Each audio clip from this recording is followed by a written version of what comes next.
अब आज के माहौल में जैसे कि उत्तरायण का मामला है, पतंग चढ़ाने का मामला है, और इन चीजों में जो मुसलमान मुलव्विस होते हैं, गिरफ्तार होते हैं, वो कभी इस बात के बारे में नहीं सोचते हैं कि जब अल्लाह तबारक व ताला ने तुझे माल दिया है तो उस माल का हिसाब भी तो अल्लाह की बारगाह में देना है।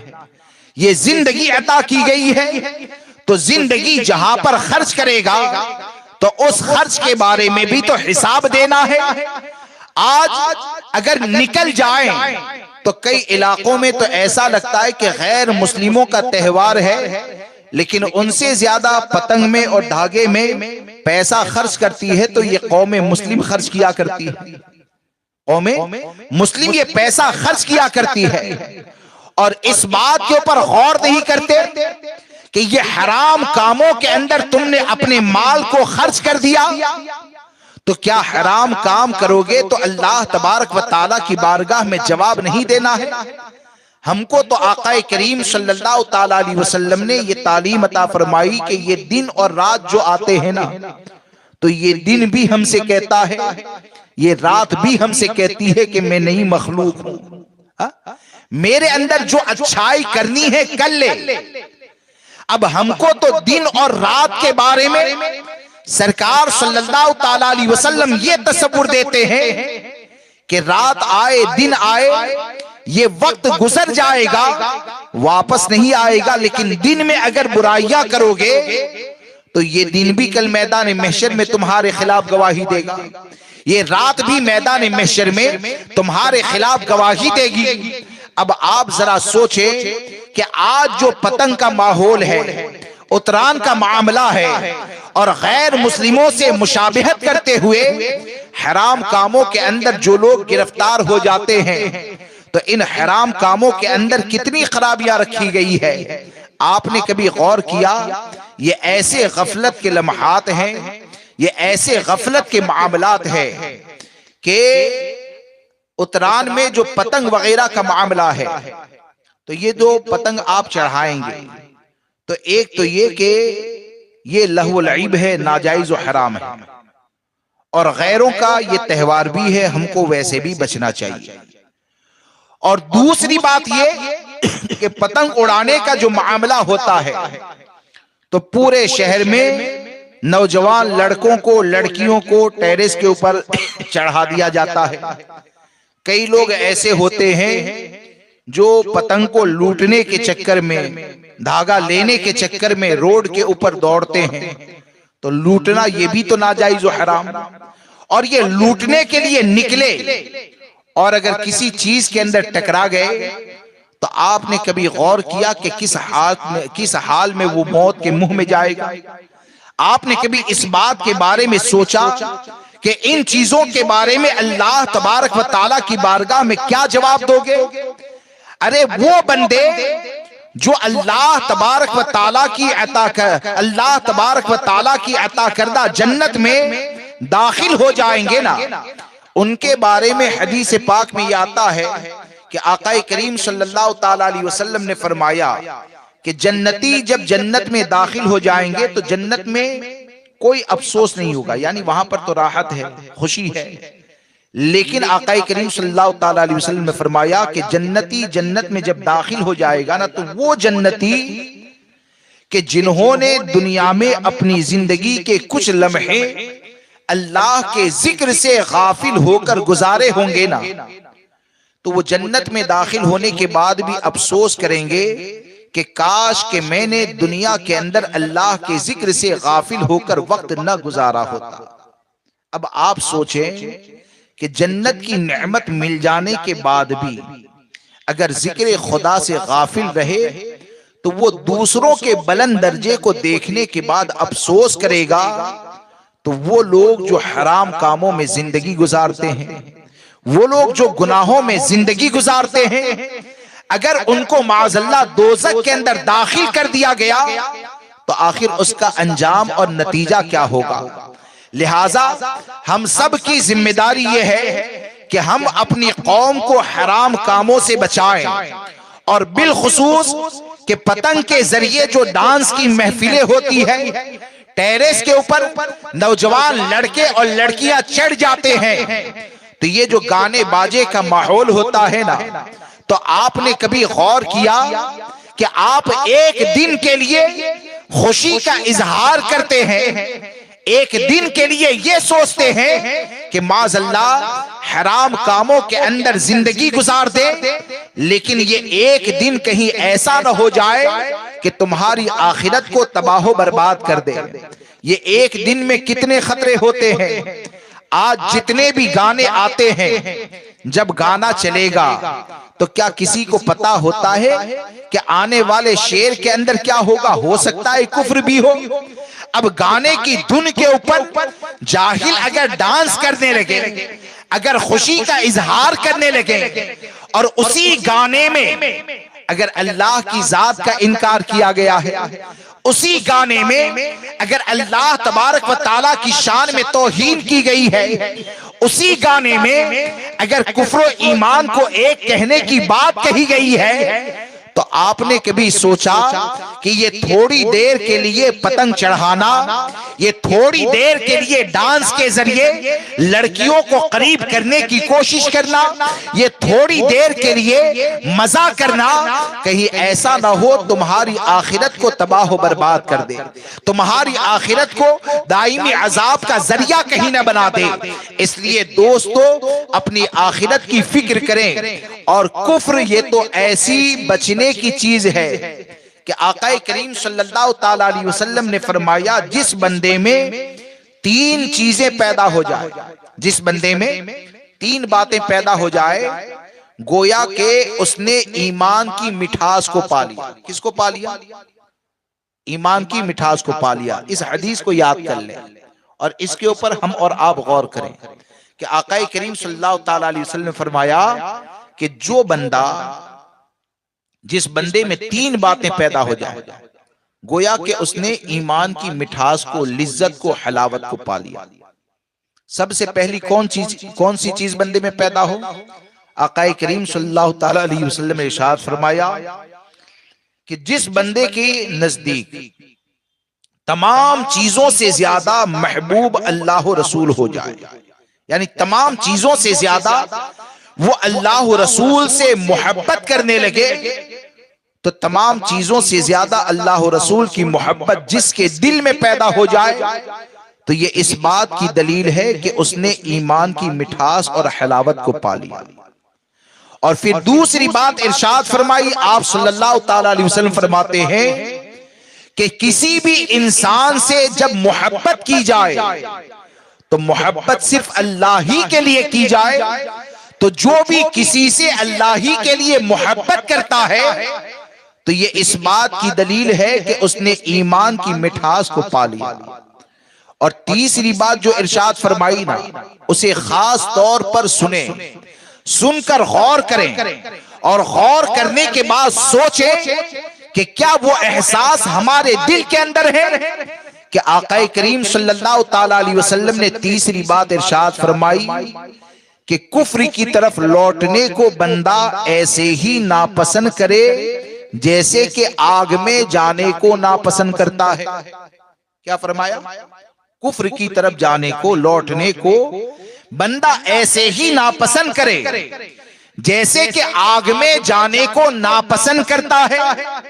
इस पॉइंट के ऊपर हम और आप सोचें कि अमली तौर पर कुफ्र से वो नफरत जो ईमान की हलावत के लिए लाजिम है, ईमान की मिठास के लिए लाजिम है, क्या वो हलावतें हमारे दिल के अंदर पैदा हो गई? अगर कोई दावा करें कि नहीं, हम तो कुफ्र से ऐसी ही नफरत करते हैं जैसे कि आग में जाने से हमको डर लगता है या नफरत करते हैं, तो मेरा आपसे एक सवाल है, अपने आप से भी एक सवाल है कि आग को हम कितना नापसंद करते हैं? आग को हम कितना नापसंद करते हैं? गौर से सुनिए। मिसाल के तौर पर हमारी बच्ची घर में खाना बना रही है, चूल्हे के ऊपर खाना बना रही है, उसका दुपट्टा अगर थोड़ा सा लटक जाए तो हम अपने बेडरूम में हो और बच्ची दूर दूसरे कमरे में खाना बना रही है, तो उसके दुपट्टे को देखकर हमारी चीख बेडरूम से निकलेगी कि नहीं? अरे बोलिए, चीख निकलेगी ना। यानी वहां जाकर नहीं कहेंगे कि बेटा बच जा, इतना ज्यादा आग से डरते हैं कि कहीं ऐसा ना हो कि चलकर वहां पर जाए, वहां तक में वो जल जाए, तो चीख निकलती है ना। अगर हमारा बच्चा आग के करीब गया तो आग के करीब जाता है तो हमारी चीख निकल जाती है। बच्चों को बचाते हैं, अपने आप को बचाते हैं, अपने खानदान को बचाते हैं। तो जब आग के करीब औलाद को देखकर चीख निकल जाती है तो हमारे आका ने क्या फरमाया? कुफ्र की तरफ लौटने को ऐसे ही नापसंद करे जैसे कि आग में जाने को नापसंद करता है।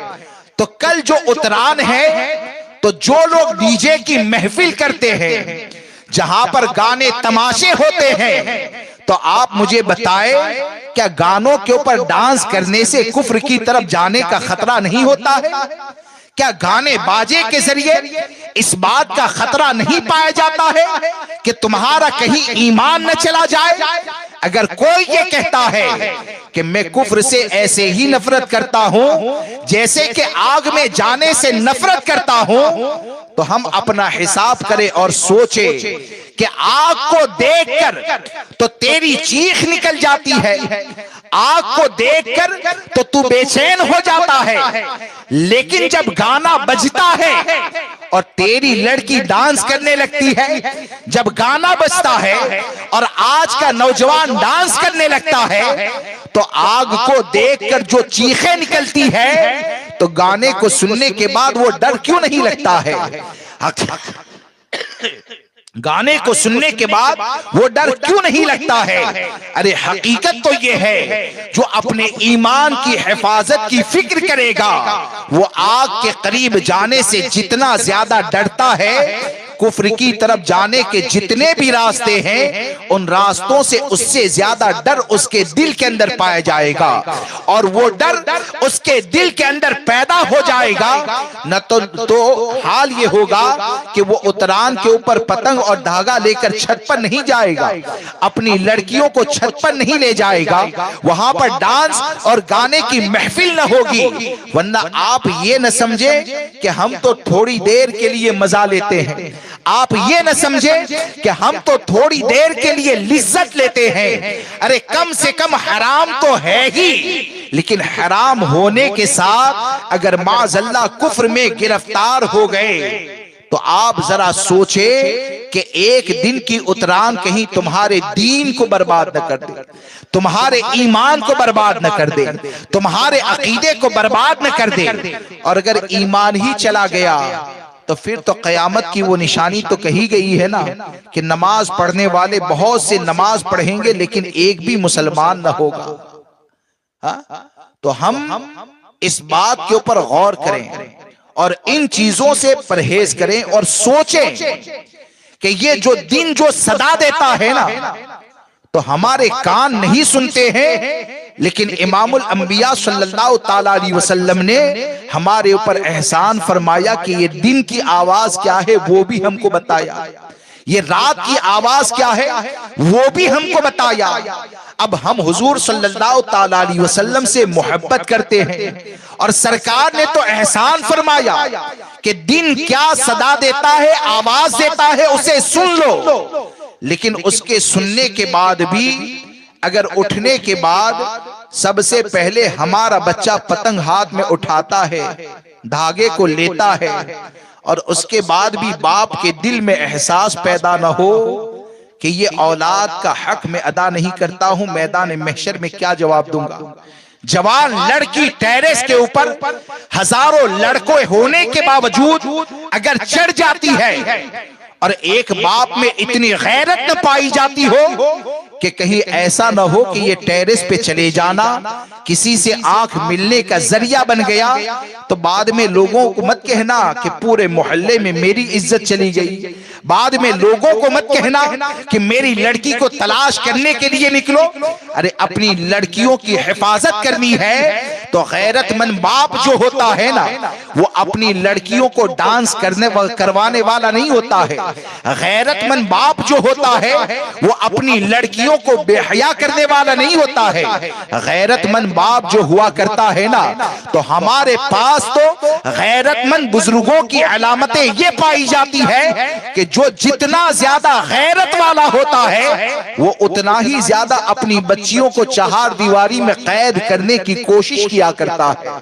तो इसलिए ये जो त्योहार आते हैं हजारों खराबियां लेकर आते हैं, और हम इतना भी नहीं सोचते कि उठे डीजे बज रहा है, गाना हो रहा है, तमाशा हो रहा है, तालियां बज रही है, और ये दिन के अंदर हमारे आमाल जो होते हैं वो हराम काम होते हैं, हमारे आमाल जो होते हैं वो गुनाह होते हैं।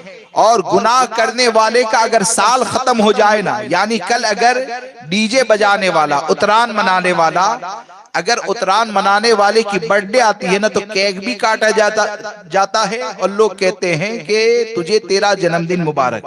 अरे कौन से ऐसे आमाल कर लिए कि तुम मुबारकबादी देते हो भाई? हा? कौन से ऐसे काम कर लिए कि जिस काम की बुनियाद पर मुबारकबादी देते हो? हजरत अब्दुल्ला इब्न मसऊद रज़ी अल्लाह तबारक व तआला अन्हु फरमाते हैं कि वो काम, यानी वो दिन मेरे लिए बहुत ज्यादा तकलीफ का जरिया होता है। कौन सा दिन? कि आप फरमाते हैं कि सूरज तो अल्लाह के हुक्म से अपने मुकर्ररा वक्त पर निकलता है और डूब जाता है। सूरज ये तो वक्त मुकर्रर पर निकलता है और निकलकर डूब भी जाता है, और सूरज जब डूब जाता है ना, तो मेरी जिंदगी के लम्हात तो कम हो चुके हैं, तो मेरी जिंदगी के लम्हे ये तो कम हो गए, लेकिन अगर मेरे नामे आमाल में नेकियों का इजाफा न हो तो वो मुझे सख्त नापसंद होता है। अब आप सोचें कितनी जामे बात हमको बताई, वक्त के हवाले से हमको कौन सा तसव्वुर अता फरमाया। हमने कभी ये सोचा कि हमारी नस्लें किधर जा रही है? हमको चाहिए हम अपने बच्चों की तरबियत करें और इस बात को याद रखकर चले कि ये जितने भी काम होते हैं तो एक हराम काम में हजारों हराम काम के खतरे होते हैं। एक हराम काम के साथ न जाने कितनी और खराबियां होती है। लिहाजा दोस्तों हम खुद बचें और अपनी नस्ल को बचाने की कोशिश करें, और अगर औलाद का हक अदा नहीं कर सकते हैं तो फिर इस औलाद से वफा की उम्मीद रखना छोड़ दें। औलाद का लोग कहते हैं कि औलाद के सामने मजबूर हो जाते हैं। क्या कहते हैं? औलाद के सामने मजबूर हो जाते हैं, इसलिए एंड्रॉइड मोबाइल भी 3 साल के बच्चे को दे देना पड़ता है। हा? तो हम 3 साल के थे, हमारे माँ बाप मजबूर नहीं हुए, आज मजबूर हो गए। हमारे माँ बाप मजबूर नहीं हुए, आज मजबूर हो गए। क्यों मजबूर हो गए? क्योंकि माँ जो है ना, माँ को बच्चा मोबाइल पकड़ेगा, कब्र हश्र में नुकसान क्या होगा उसके बारे में नहीं सोचती। वो ये सोचती कि जितने दिन मोबाइल के पास रहेगा ना, मैं भी उल्टे सीधे काम कर लूंगी, मैं भी मोबाइल चला लूंगी, वगैरह वगैरह होता है। और फिर ये कि इस औलाद की जिम्मेदारी अगर तुमने अदा न की और सिर्फ इतना कह देना कि औलाद के सामने हम मजबूर हो जाते हैं, तो क्या हमारी जिम्मेदारी नहीं है? क्या औलाद की हर जिद हम मान लेते हैं? हर जिद हम मान लेते हैं? हमारा बच्चा अगर दुनिया का नुकसान करता है ना, दुनिया का नुकसान करे, अगर 50 रुपए की नोट फट जाए ना, तो फौरन हाथ उठेगा, तमाचा पड़ेगा, होता है ना। हमारे बच्चे ने अगर कोई चीज घर के अंदर खींच कर गिरा दी, 500 रुपये का नुकसान हो गया, फौरन माँ का भी हाथ उठ जाएगा, हो सकता है बाप का हाथ भी उठ जाए। ये क्यों उठ गया? नुकसान का एहसास तुम्हारे दिल के अंदर पैदा हुआ। नुकसान का एहसास तुम्हारे दिल में पैदा हुआ कि 50 रुपये का फायदा क्या, घर के अंदर ये सामान रखा है उसका फायदा क्या। तो मैं ये कहता हूं कि जब दुनिया के लिए या दुनिया की हिफाजत के लिए आप सख्ती कर सकते हैं, तो 50 रुपये की अहमियत ये आपने जान ली और सख्ती करने के लिए तैयार भी हो गए। कारोबार का नुकसान कर दिया तो कारोबार की अहमियत जान ली और नुकसान पर सख्ती करने के लिए तैयार हो गए, काश कि हम अपने दीन की अहमियत को जान लें, काश कि हम अपने ईमान की अहमियत को जान लें।